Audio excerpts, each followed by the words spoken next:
4 សញ្ញាបញ្ជាក់ថាផ្នែកទី3របស់អ្នកត្រូវបានបើកឡើង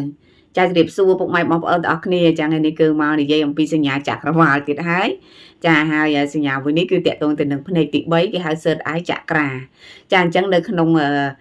សរីរៈកាយរបស់យើងចាកាយរបស់យើងគឺមានធម៌ពលដែលផ្ដល់ឲ្យដោយចក្រាទាំង7ចាអញ្ចឹងអ្នកនរគ្នាណាខ្លះដែលយល់អំពីចក្រាចាហើយអ្នកខ្លះគឺមិនទាន់យល់ថាយើងមានធម៌ពលពិសេសចាហើយចក្រានេះឯងជាអ្នកធ្វើឲ្យយើងមាន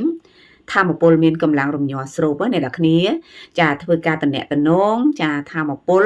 ចក្រវាលគឺជាមួយនឹងចក្រាហ្នឹងបើសិនជាយើងមានសុខភាពល្អគឺចក្រារបស់យើងដំណើរការល្អចាប៉ុន្តែបើសិនជាយើង stress ចាយើងមានជំងឺ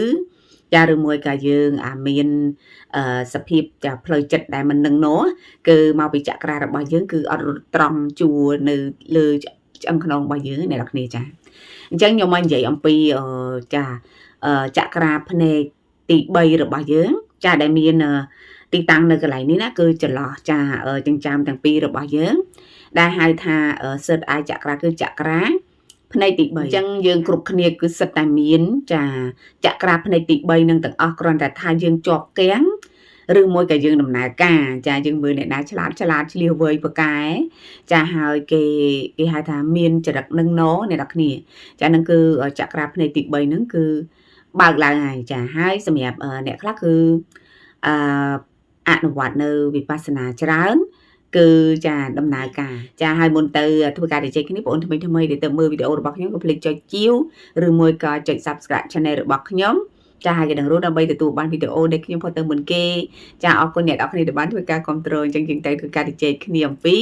ចា4សញ្ញាដែលបញ្ជាក់ថាផ្នែកទី3របស់យើងគឺចាប់ផ្ដើមបើកដំណើរការចាសញ្ញាទី1គឺការនិមិត្តឃើញនៅក្នុងការសមាធិចាអញ្ចឹងអ្នកនរគ្នាដែលអនុវត្តវិបស្សនាប្រកាសជាយល់ពាក្យថានិមិត្តចានៅរូបភាពចាទាំងឡាយក៏ដូចជាការដែលយើងចាស្វែងរកចម្លើយអ្វីផ្សេងគឺគេចាសួរហើយនឹងព្យាយាមទៅរកនៅក្នុងការសមាធិចាអញ្ចឹងគឺជាទូទៅអ្នកគ្រូបានប្រវត្តិចាកុសល VIP តាមរយៈ Third Eye ចក្រានេះឯងគឺការជប់សេចក្តីប្រាថ្នាតាមរយៈការសមាធិចក្រាចាផ្នែកទី3នេះឯងចាចឹងអ្នកដែលចង់ចូលរៀន VIP ចាមួយខែរៀនតែ4ដងឯអនឡាញដោយប្រវត្តិពីខ្ញុំផ្ទាល់ចាគឺអាចឆាតទៅ Telegram ខាងក្រោមរបស់អ្នកគ្រូបានអញ្ចឹងនៅពេលដែលយើងចាសមាធិចាហើយក៏និមិត្តឃើញចានៅក្នុងការសមាធិរបស់យើងមានដូចជាឃើញជារូបភាពចាផ្សេងរូបភាពអាចមានរូបភាពអំពីការកាយការណែនាំក៏ដូចជារូបភាពតកតងទៅនឹងការប្រមានការ warning ចាការប្រមានការប្រាប់ឲ្យដឹងមុនអំពីអ្វីផ្សេងជាហេតុការណ៍ល្អឬក៏អាក្រក់ចាឬមួយក៏ជា color ជាពណ៌ចាដែលអ្នកនរគ្នាបានឃើញច្បាស់ចាដូចជាចាគេហៅពណ៌ចក្រាចាអញ្ចឹងអ្នកនរគ្នាអាចឃើញនៅក្នុងនិមិត្តនឹងច្រើនដែលយើងមិនមែនជាអារម្មណ៍ច្បុកច្បល់មិនមែនជាការសម័យរបស់យើងអ្នកនរគ្នាចាគឺពេលដែលវិបស្សនាទៅឃើញគឺខ្លាចអញ្ចឹងទាមទារឲ្យមានគ្រូបាអាចារ្យដែលនៅចាំជួយយើងចាអញ្ចឹងបងប្អូនយើងច្រើនទៅបដិបត្តិវិបស្សនានៅពុទ្ធមណ្ឌលអីផ្សេងណាចាមានគ្រូដែលប្រាប់យើងមុនទៅយើងអត់មានការភ័យខ្លាចនៅពេលដែលយើងឃើញនៅនិមិត្តអីដែលឬថាមិនល្អមិនសូវល្អអ្នកនរគ្នានៅក្នុងអ្វីដែលនៅក្នុងចក្រវាលចាអញ្ចឹងគឺមកបង្ហាញគឺធម៌ពលនៅក្នុងចក្រវាលគឺមានច្រើនណាស់អ្នកនរគ្នាចាអញ្ចឹងរាល់ការគិតរាល់ការនិយាយរាល់អារម្មណ៍ចារាល់ហេតុការណ៍ផ្សេងគឺសិតតែត្រូវបានអណ្ដែតប្រសេតចេញទៅក្នុងចក្រវាលដែលគេហៅថា The Law of Oneness ចាអញ្ចឹងគឺទៅក្នុងពិភពចក្រវាលតែមួយហើយធម៌ពលអស់ហ្នឹងគឺវិលចាវិលហ្នឹងវិលមកទៅតាមទំនាញស្រូបនៃចិត្តរបស់យើងដែលស្តៀងគ្នាចាជាមួយនឹងធម៌ពលដែលនៅវិលច្រើនដេកដាស់នៅក្នុងចក្រវាលហ្នឹងគឺវាមានទំនាញស្រូបមកចាអញ្ចឹងហើយក៏និមិត្តឲ្យយើងឃើញអ្វីផ្សេងណាតាមការប្រាថ្នាចង់បានក៏មានតាមការចង់ប្រាប់ការបង្ហាញផ្លូវជាការចង់ប្រាប់ឲ្យដឹងមុនចាដើម្បីបង្ការគ្រោះថ្នាក់អីផ្សេងនៅក្នុងការសមាធិចាហើយសញ្ញាទី2គឺវិចារណញ្ញាណរបស់យើងត្រូវបានរីកចម្រើនចាអញ្ចឹងនៅក្នុងចា ខ្លួនរបស់យើងតែនិយាយថាយើងមានវិចារណញ្ញាណចាសម្រាប់ធ្វើការពិចារណាចាដឹងនៅអ្វីចាយើងមានគំនិតច្នៃប្រឌិតច្រើនចាឬមួយក៏យើងដឹងហេតុការណ៍មុនចាទៅនឹងការប្រើប្រាស់នៅវិចារណញ្ញាណរបស់យើងណាចាអញ្ចឹងធ្វើអីក៏ដោយដែលយើងយកវិចារណញ្ញាណទៅធ្វើការពិចារណាអ្នកនរគ្នានឹងមិនងាយខុសទេចាព្រោះថាមនុស្សយើងកាលណាយើងប្រើ emotion គឺការប្រើនៅអារម្មណ៍ខាងក្រៅចាគឺវាមានហានិភ័យចាគឺវាងាយនៅក្នុងការទទួលបាននៅផលជះដែលមិនល្អចាដោយសារតែអារម្មណ៍ពីខាងក្រៅហ្នឹងគឺវារងឥទ្ធិពលពីសម្ពាធផ្សេងពីខាងក្រៅមកណាជួនកាលទៅយើងមិនបានស៊ីជម្រៅឲ្យវិចារណញ្ញាណរបស់យើងត្រូវបានពិចារណាប្រាប់ទេយើងអត់បានស្ដាប់នៅវិចារណញ្ញាណរបស់យើងធ្វើការសម្រេចចិត្តគឺបងប្អូនច្រើនតែខុសហើយច្រើនតែមានវិបដិសារីណាចាអញ្ចឹងបើយើងមានចាគេហៅថា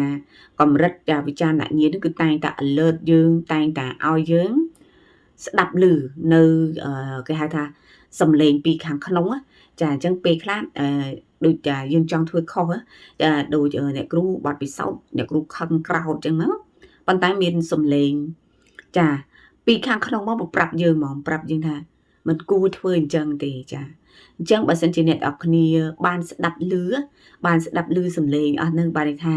ផ្នែកទី3របស់អ្នកនរគ្នាគឺដំណើរការហើយយើងអាចស្ដាប់សំឡេងពីខាងក្នុងដែលជាវិចារណញ្ញាណរបស់ទី3អ្វីដែលអ្នកនរគ្នាបានជួបនោះគឺការដែលយើងសកម្មនៅពន្លឺផ្នែកទី3ចាចឹងប្រសិនបើអ្នកនរគ្នាមានការសមាធិចាអ្នកខ្លះអនុវត្តចា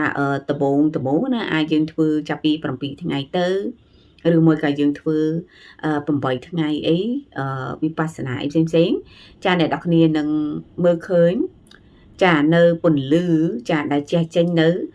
កណ្ដាលចើមរបស់យើងគឺភ្លឺពីខាងក្នុងមកណាចាមិនមែនជាពន្លឺឆ្វាយដែលយើងមើលឃើញភ្នែកទេចាបានថាពេលដែលយើងបិទភ្នែកទៅពន្លឺជះចេញពីកន្លែងហ្នឹងគឺភ្លឺចាខ្លាំងចារន្ទាលគឺប្រៀបដូចជាពន្លឺព្រះច័ន្ទចាដែលអ្នកនរគ្នាមានសភាពថាយើងរីករាយជាមួយនឹងពន្លឺហ្នឹងចា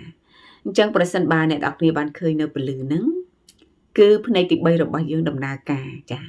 អញ្ចឹងអ្នកនរគ្នាកុំបារម្ភចាអ្នកខ្លះគឺភ័យណាតែថាមានពលឺអីចាផ្ទុះមកចាអញ្ចឹងគឺជាពលឺចក្រាផ្នែកទី3នឹងឯងចាអញ្ចឹងកាលណាពលឺនឹងសកម្មហើយអ្នកនរគ្នានឹងមានអារម្មណ៍ fresh ចាមានអារម្មណ៍ថារីករាយស្រស់ស្រាយហើយបញ្ញារបស់យើងគឺឃ្លាវខ្លាចាយើងមានធម៌ពលពីខាងក្នុងហើយយើងចាមើលទៅដូចជាមានឥទ្ធិពលចំពោះមនុស្សផ្សេងចាយើងមាន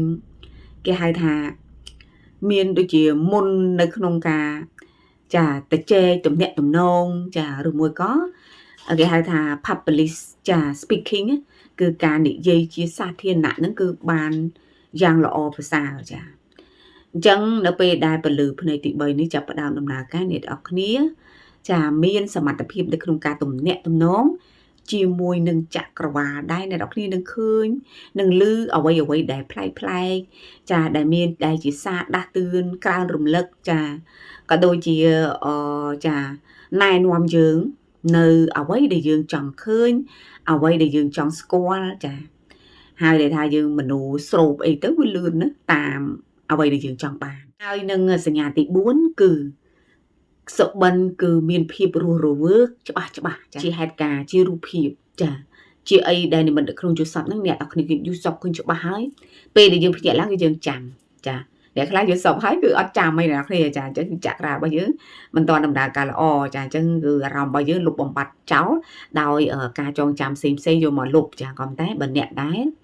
ចក្រាផ្នែកទី3ដំណើរការគឺអត់ទេគឺចាំរឿងរ៉ាវនៅក្នុងយល់សពតាំងពីពណ៌តាំងពីហេតុការណ៍តាំងពីរូបភាពឲ្យជាសញ្ញាល្អឬក៏មិនល្អ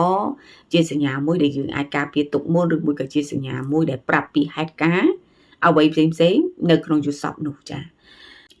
ហើយសម្រាប់យល់សពរបស់យើងនឹងคล้ายមកជាការពិតចាសម្រាប់ការនិមិត្តនៅហេតុការណ៍ផ្សេងដែលឲ្យយើងឃើញនៅក្នុងសុបិនចានៅក្នុងយល់សពនោះឯងចាចឹងនេះគឺជា4សញ្ញាដែលបញ្ជាក់ថាចក្រាផ្នែកទី3របស់អ្នកនរគ្នាត្រូវបានកកើតឡើងដំណើរការ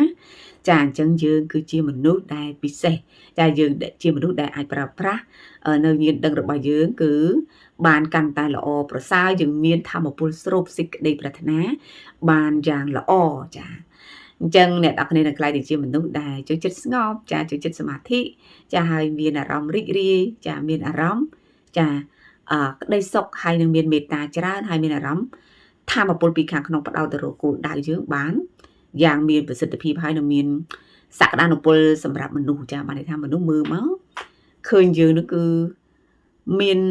គេហៅថាយើងហាក់ដូចជាមានបារមីតួខ្លួននៅអ្នកគ្នាចាអញ្ចឹងអរគុណច្រើនសម្រាប់ការតាមដានវីដេអូចាជំពរឲ្យបងប្អូនទាំងអស់គ្នាចាមានធម៌ពលពិសេស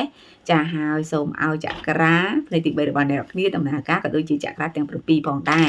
ចាអញ្ចឹងអ្នកគ្នាកុំភ្លេចចាបប្រតិបត្តិនៃការសមាធិក៏ដូចជាស្វែងរកនៅវត្ថុមង្គលផ្សេងៗដែលជួយឲ្យអ្នកគ្នាមានធម៌ពលដ៏ពិសេសនៅក្នុងការចាបើកនៅចក្រាផ្នែកទី3នេះបានចាអញ្ចឹងយើងជួបគ្នាប៉ុណ្្នឹងសិនចាអរគុណសម្រាប់ការតាមដានកុំភ្លេចចុច Subscribe Channel របស់អ្នកគ្រូផងយើងជួបគ្នានៅវីដេអូក្រោយទៀតអរគុណច្រើន